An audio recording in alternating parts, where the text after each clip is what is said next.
Right, so we're going to put this door handle in today. So I'm going to have to change the key chamber through that as well. First of all, we'll get into there, take the door card off. First of all, you need to get the door handle off. A window winder. So that's on there. You can stay there. We've got this little clip on there. Now, it's too hard to show you at the same time, but there's other videos out there on how to do this. So I'm just giving you a quick rundown.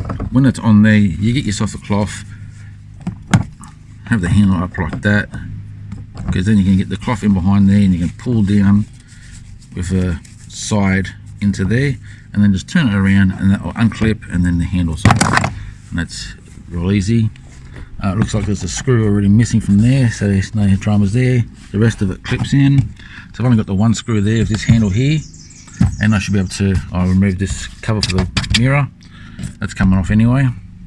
And yeah, get this card off. So that first part just unclips. Looks like there's another screw over here as well. See if I can find something to replace them. So once you undo the handle, unscrew it, bring it forward a little bit so it unclips from that area there, and then you've got this little plastic clip at the back here. You just need to swing that around. See if I can do that with one hand. No, it's a bit tough. Hang on. Alright, so you can see how that just comes off there. Unclip this part here, swing it around, and the bar comes off. Pretty tight squeeze though, so it's not impossible, it's just a little bit tight there to get it back on with, but that's the way it is. You just get a screwdriver in the end, I started from the corner here, pop that up and work my way around, just clips in, undo those two screws there, and that's it. It actually doesn't separate, well, it can separate obviously, but not to have to get it all off. So that's all loose, ready to come off there now.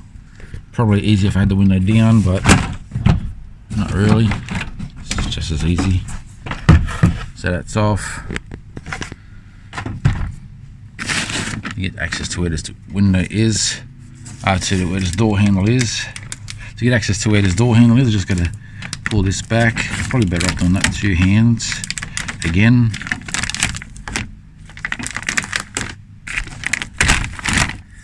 Okay.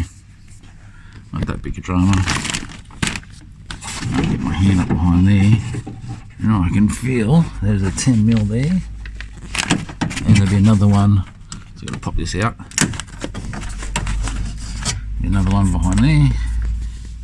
You know, sometimes these things can be really easy to come out, but this particular time I had to get a screwdriver in there and just turn it to help me pop it out, because that there just didn't want to move out.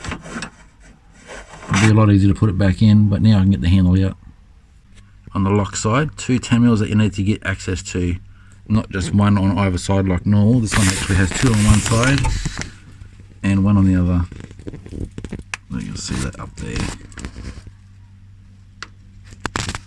barely, but you can see that behind there. It's tricky to see, but yeah, definitely easy to get to though. Just give it a bit of a wiggle around. It comes out like that. That's been held in by the 10mm bolts, so they're not nuts like I thought they would have been. They're bolts, so it's easy enough to put back into with the new handle. Just got to line that up as I put it back in with the new handle. Just got to line that back up on the inside, which the key chamber will slide into the new handle, hold it in place for me, and then I'll just put the 2 10mm back in. Alright, so I've got this bar back on there. You just need to get that little clip back on it, and the job's finished. So yeah, that lock didn't have to be unclipped at all, just that top piece, and job's done. Now I'm not going to put all this back together straight away, because I'm going to replace this speaker and paint that mirror. So a few other things here to do while I'm here. Just put everything back together how you took it off now. And that, my friends, is that. Bobby's your uncle, Jane's your auntie. Too easy. Cheers, guys.